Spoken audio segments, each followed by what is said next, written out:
Hi, and welcome to the show. Oh. That made me feel better. I knew that would... I fucked it up, and then you fucked it up. I knew that would bother you. Just do an intro like it's written by ChatGPT. Hello, and welcome to our program. We're about entrepreneurship and dick jokes. This program is called Sweat Equity. All right. What? Let's, for realsies, we have a fun guest that's DJ turned entrepreneur of a telecom business, Peter Schroeder. Schroeder, he talks like this the whole time. He's like a Perfect impression of him. It's going to blow your mind when you hear him. He looks like Guy Fieri's cool older brother. Listen to us on iTunes, Apple Podcasts, Spotify. Sounds like an insult. Give us give us a follow, subscribe. Subscribe to the YouTube page, doggies. We need those subs, as the kids call them. This episode, sponsored by Zupyak, the first search optimized AI writer. Zupyak just launched on the market. This is real AI, not like phony AI that we talk about. Oh, we talk all about it. But you need SEO, content creation, boom, boom, boom, boom, boom, boom. Go to... Is that what you wanted? You know me so well. I told you I don't take requests. Go to Zupyak.com, promo code SWEAT. Like Keith Sweat. Mm-hmm. Like Sweat Equity. Yeah. Montez Sweat. I got it. Ah. Like sweaty balls. And are you ready to get this show started? Yes, please. And this. Howdy. It's called Sweat Equity.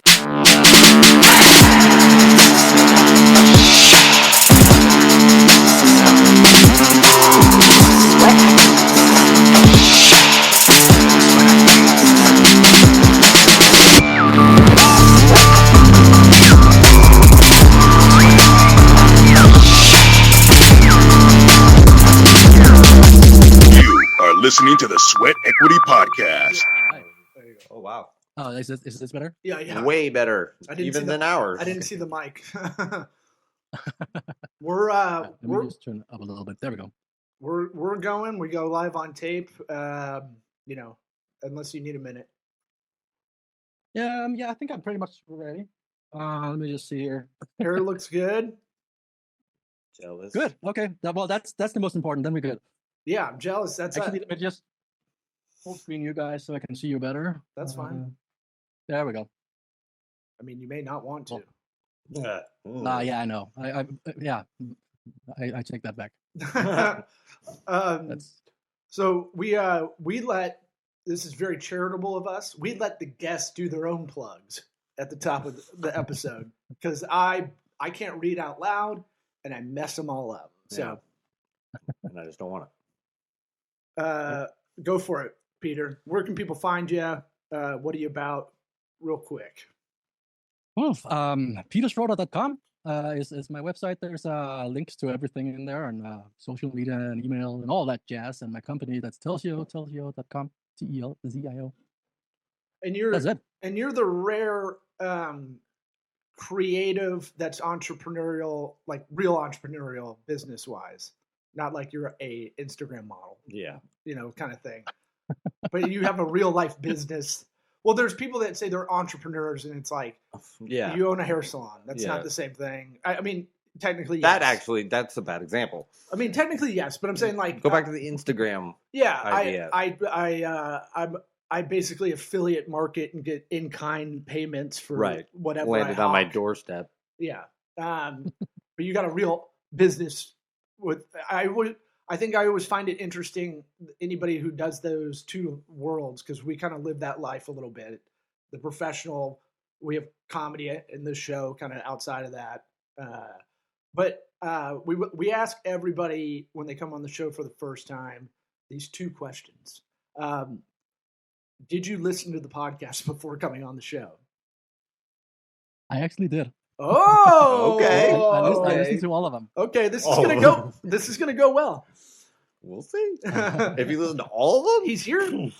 Yeah, that's even the hemorrhoid ones. Yeah, there was a. That was a big story arc. For me personally. Oh, remember the arc of me asking you every episode about your vasectomy? Yep, that was another arc of dealing with my nether regions. Yeah, and because I was but that was also why I felt like I was so much in touch with you guys, and I just had to. So yeah. Well, there you go. Good yes and. the other question we ask is, what advice would you give your 13-year-old self? Just keep going. You're doing it right. There's, Were you just stopping keep a lot? trucking. I feel like I definitely people try to stop me a lot, Mm. but I'm one of those those little toys that just like fall over and just bounce back up and just like almost a little dumb. I would call myself. Some of the things I do, I probably shouldn't. But it turns out that it kind of works for the better at the end. But yeah, I just do what I feel like is good. Well, can you elaborate on that in terms of what you've done that you Well, probably shouldn't, but you don't regret it? I mean, start a freaking phone company. On cash in your wife's 401k and start a phone company for that, and think you can compete against AT&T. At 13? We're talking the scenario is you go back in time to your 13-year-old self. No, he gets it. Okay. He gets it. No, Okay. I'm asking for examples 13 and forward. It doesn't really matter. Okay.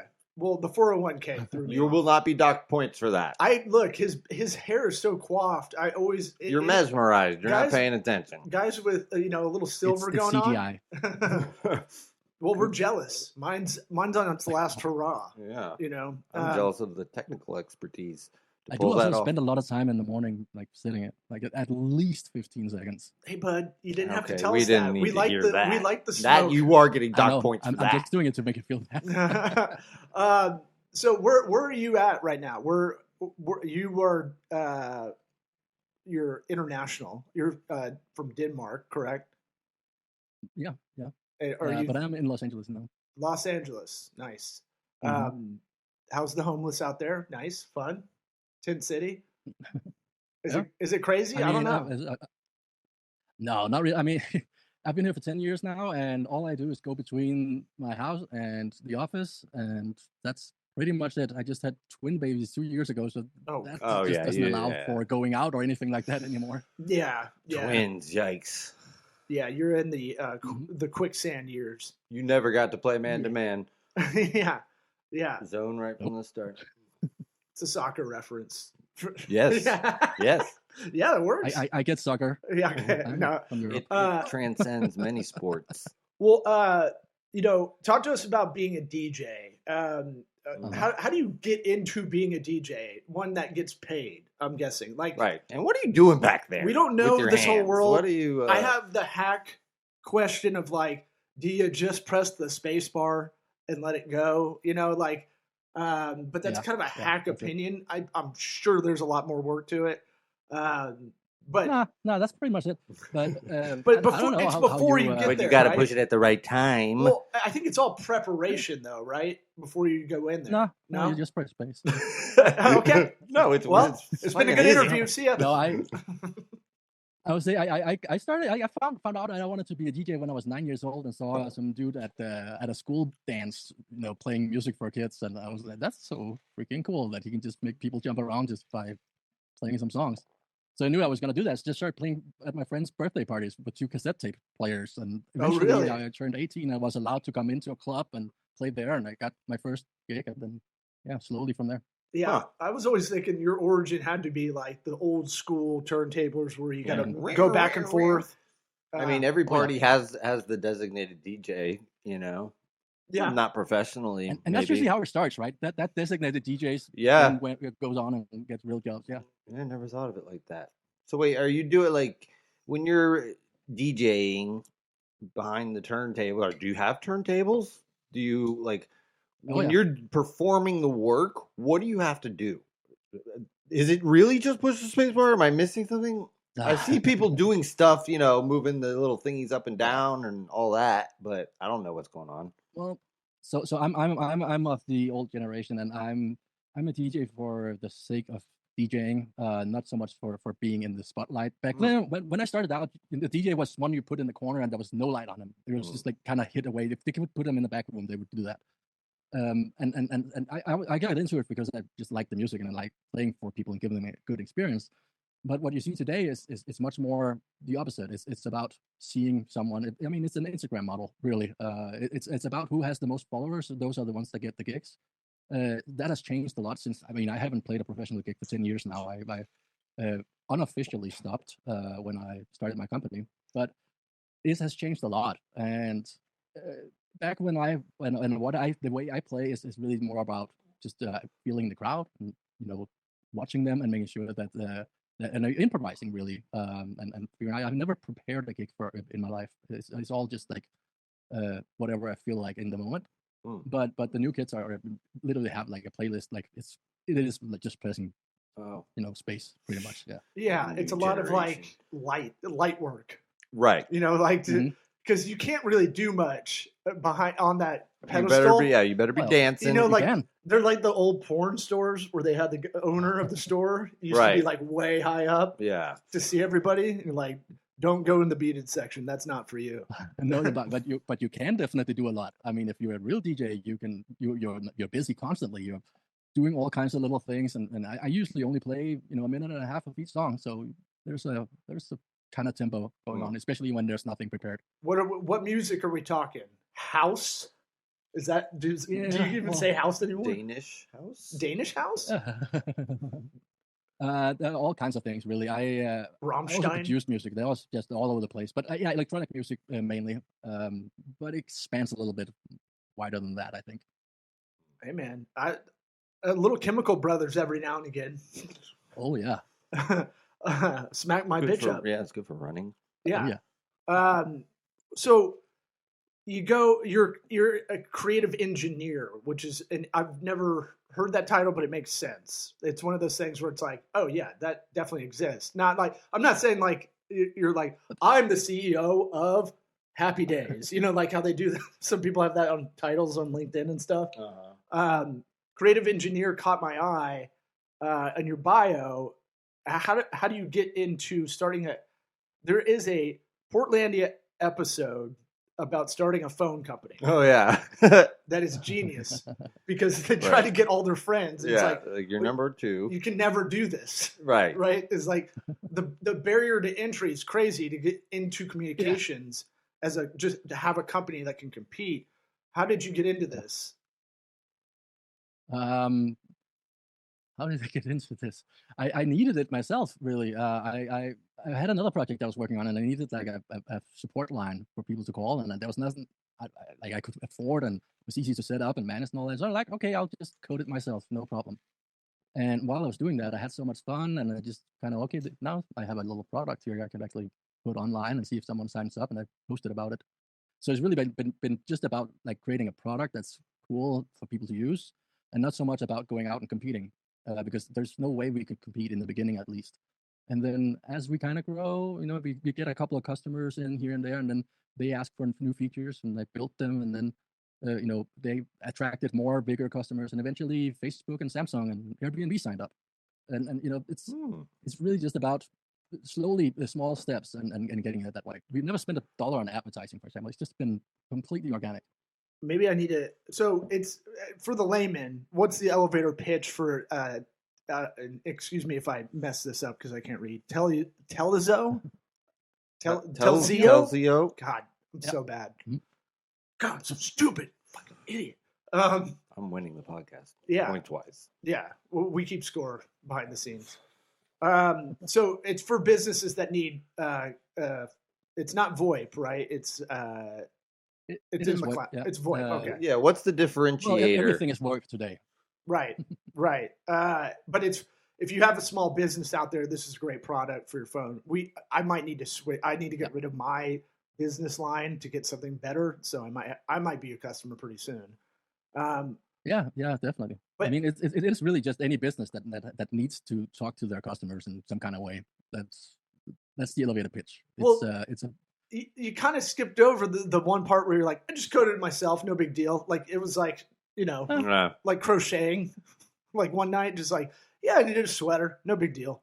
Yeah, I mean, I'm a nerd. I'm a big old nerd. I made my first website when I was 14, back in '98, and sold it eventually. So it's like, oh damn, I have this entrepreneurial thing that I can't help, and I have to play with things. I have major ADD, so I have to just do things that I think is fun, and that happens to be coding.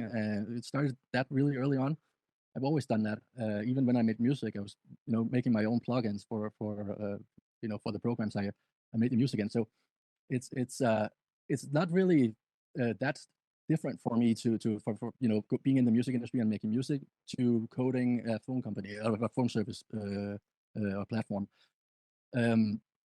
It's the whole creative engineer, I think, is a weird thing that people think that engineers and coders are people that sit in a basement and just really good at math. robots. I mean, I'm horrible at math.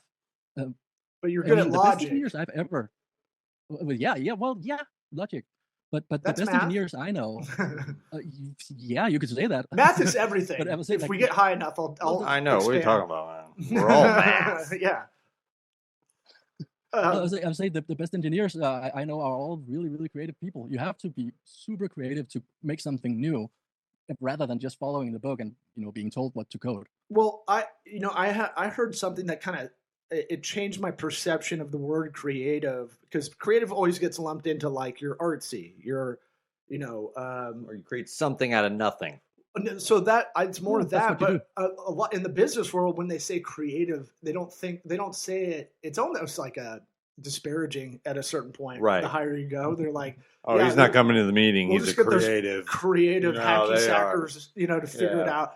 But it's one of those things where someone spun it on me. It's the creative can be the ability to create solutions. Exactly what my point Right, was. It's right. like creative problem solving. Yeah. So which is probably much more geared for engineers and that like. you're puzzle based. Is that fair to say? That's a great way to say it. Yeah. I was in a job interview when my ex-wife was forcing me to get a full-time job, and I just did fake interviews.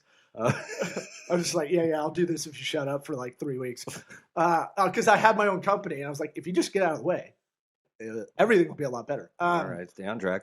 But I went in, and someone reflected this back to me. They're like, you see everything as a puzzle. And I was like, oh, yeah. What do you I mean guess. by that? No, I was like, damn, I've never thought of it that way. And I feel like I can see it with a lot of people, because it's like, you're talking about you have ADD. Do you feel like you're able to hone that ADD like correctly? I feel like people go, I have ADD, ADHD, and I'm all over the place kind of thing. And it's like, I think you can really hone it if you're really interested in what you're doing. No doubt.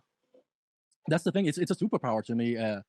It's all about knowing it and understanding how to deal with it, and getting your wife or partner to deal with it as well, and figure out how to, because that can be the hard part. But to me, it's a superpower, and it's really just about understanding which things I'm good at and what I'm interested in, and then finding someone else around me that are good at the things I'm not interested in, because those are never gonna get done. Even if I sat down for a million years and tried, it's not gonna get done. So it's just about understanding that, and then it becomes a superpower, because then you can really go to the bottom of that rabbit hole and start digging for more, and really get really, really, really good at certain things. And I think about a lot of people that have ADD that race cars. They can really hone it in. Yeah, because, you better. Yeah. Well, 500 miles. What? But why do they gotta go so far? There is so much going on that it kind of is to their best, kind of best use, right, for their kind of brain. That's what I was saying with the DJing, and I play a minute and a half of each song. Constantly. I mean, I usually have 4 records going at the same time, because there's so much going on that I get stimulated by that. Right, and you're like in the zone where most people would get overwhelmed. Yeah, exactly. So what I want to go back to this website when you're 14. Is that what you said? How old? Yeah. That's when you had to code websites like from the ground up. Right. There was no Squarespace. Oh yeah. There's no WordPress yet. Code Sweat. Yeah. There's no there's no CMS content management system like it is drag and drop today, or plugin system today. You had to really code it. What was the website, and how much did you get paid? The website was a Danish, basically social media platform before there was social media for artists. Zuckerberg got your shit, like for or Tom from MySpace for kids that wanted to draw and paint. I have some friends that were really good at that, and I was like, okay, I'm gonna make a website so you can put that online, because that's what you do now. It's internet time.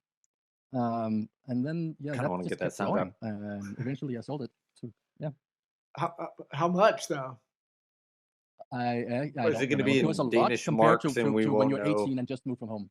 Okay, that's a good amount. But so you've been entrepreneurial from jump. What did your parents do?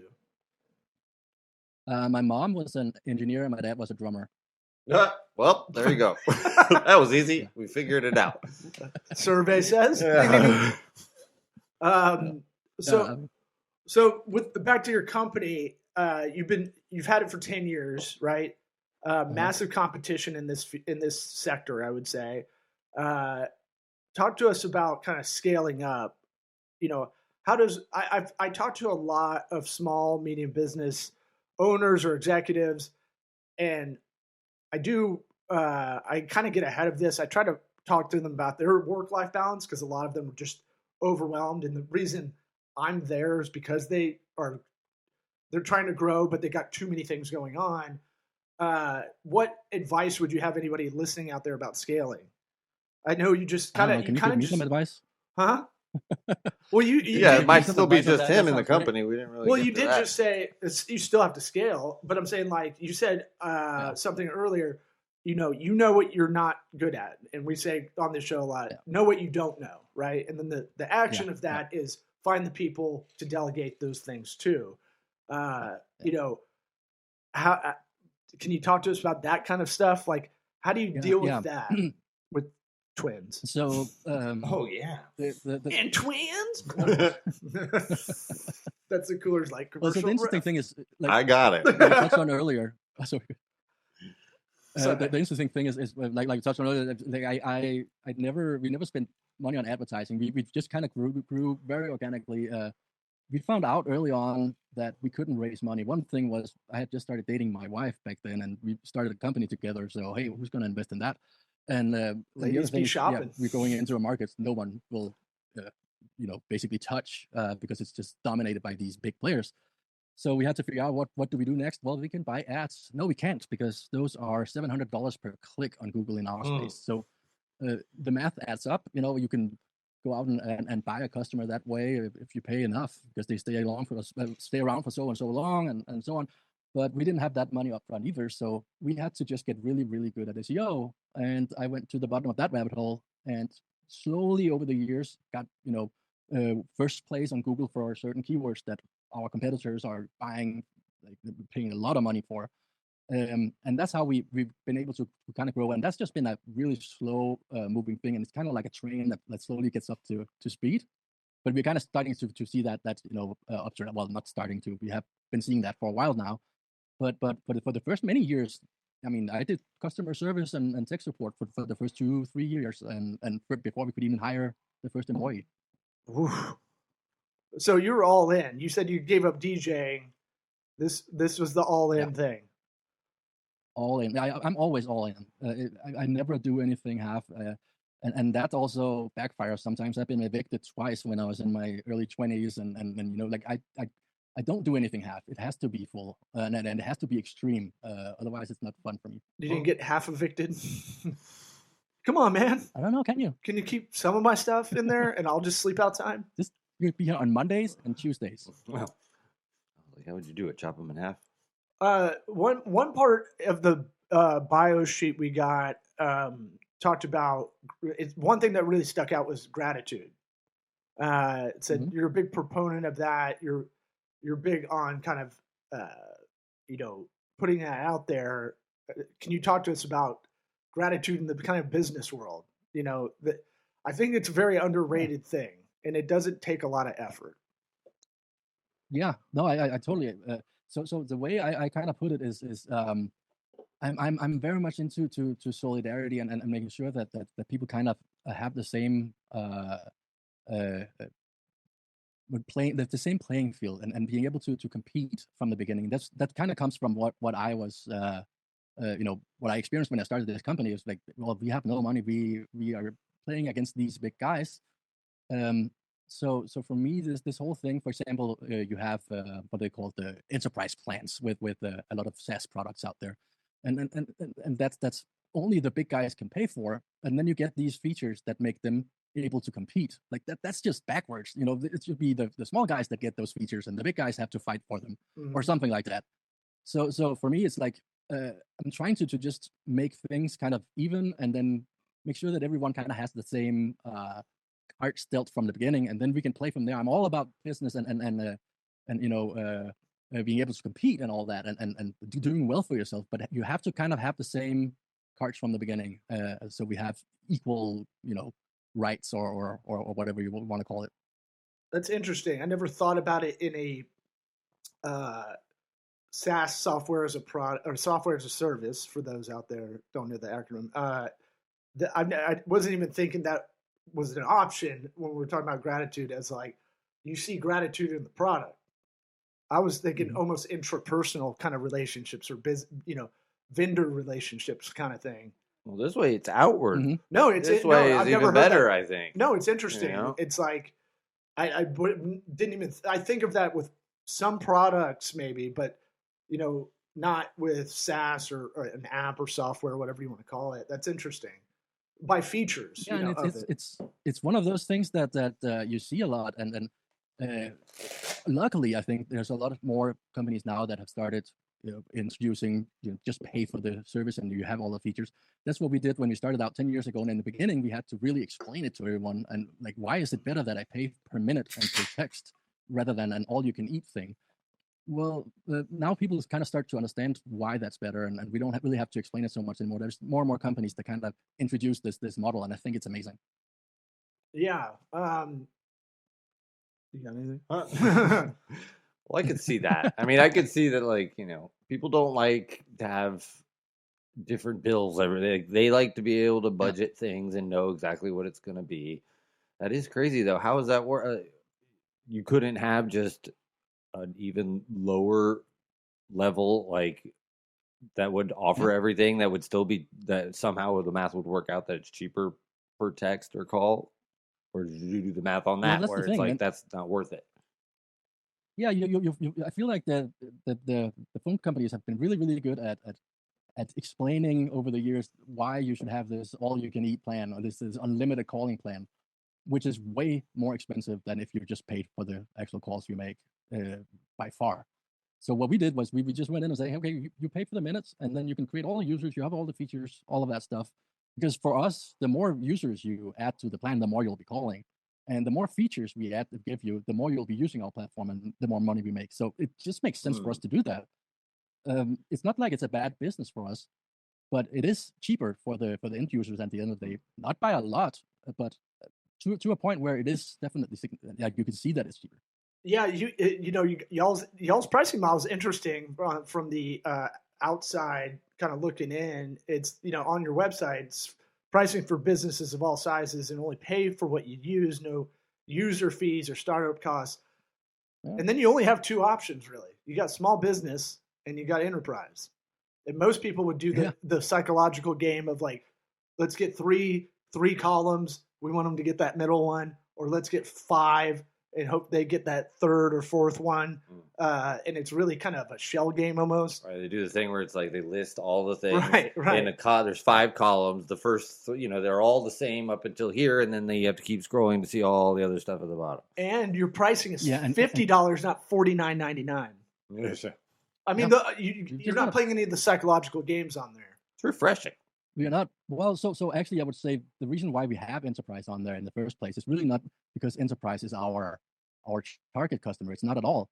It's because our target customer is a little bit bigger than, or our ideal customer, if you will, is a little bit bigger than small business. So we have a lot of startups as our customers, again, because it scales really well, the pricing. But we also have a lot of business with 500 to 1,000 employees and up. But those ones wouldn't sign up if we just wrote small business on our site. So we put enterprise on there to essentially show that it's for everyone. I turn into Larry David complaining when I think about what people classify as small business or a medium business or a large corporate enterprise business. Like, we can't come up with something. Like, everybody's definition's different. Yeah.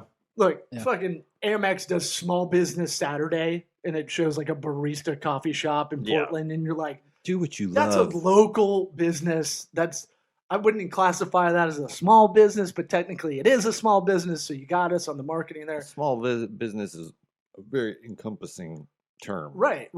I would call it a local Like, business. are you Nestle? You're a small business then.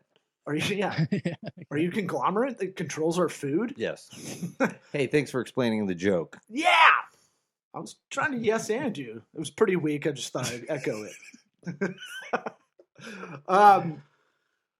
Peter, before we get out of here, any last words? Anything? This has been a silly kind of interview from our side, but talk to us about AI, because AI. We are I don't want to speak for Eric, but my thought is AI is the most fucked out term in marketing right now. It is like everything. Just a stickler for terminology. I know, but everything. I think you have to define what AI is. It has to have some AI element actually to it. It's like keto. You can put keto on fucking whatever you want. So like everything's keto.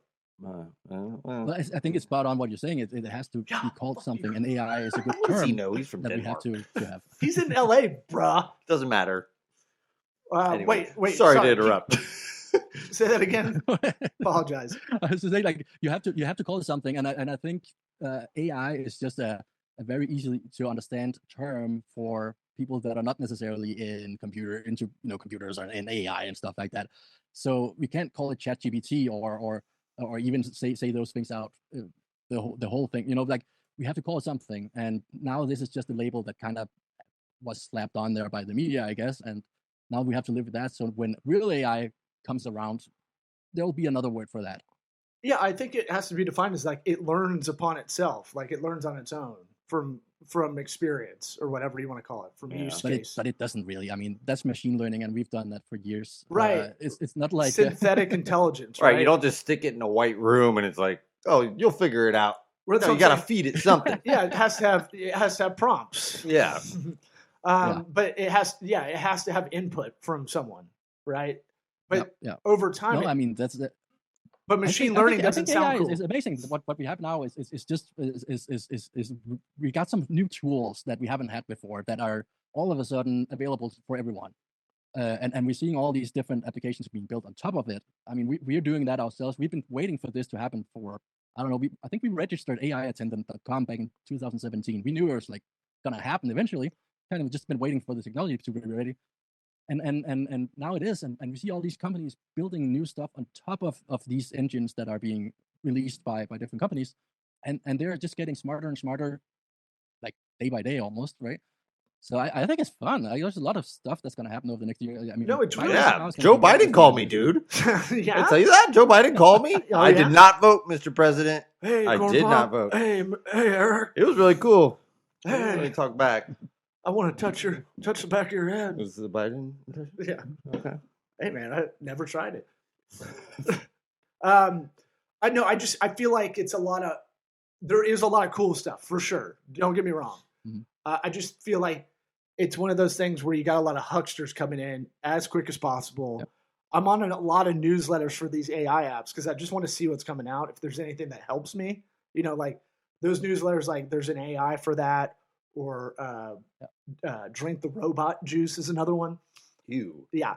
But I do it so I can kind of see. I want to keep a little bit of my eyes on what's going on. But I will look at a lot of them, and they're like complete garbage. Like there's just like they're putting stuff out too quickly, which might be good if we were scared of AI taking over humanity. So eventually, not feeling it. That's probably going to happen. Who knows? But, right. What are we going to do about it? Same as the App Store. Hey, that's my kids' grandkids' problem. I'm not. No, it's not. It's your kids. No. Okay, well, let the robots figure it out for us, guys. Oh yeah, use AI to combat AI. The digital overlords. Yeah, it's a real Ouroboros situation there. Anything else we didn't cover? I don't know, man. I don't know. Anything on your mind? It's a snake that eats its own tail, dog. You watch Loki. Come on. Oh, sorry. I didn't do the YouTube explainer videos. It was a reach, but it was complicated though. It brings the show to a complete stop. Oh. Our show? What's this Or word? Loki? This show. Oh, okay. We're doing a show right now. Yeah. I forgot. This is a show. My bad. Well, Peter, thanks for coming on. This was one of the sloppier interviews from our side, I know, but What? well, it didn't feel that way to Thank you you. for having me. This was fun. Well, appreciate Yeah, it. fun. And, if you got other stuff coming down the pike, let us know, and we'll have you back on, man. For sure. Happy to. All right, brother. Thanks. See ya.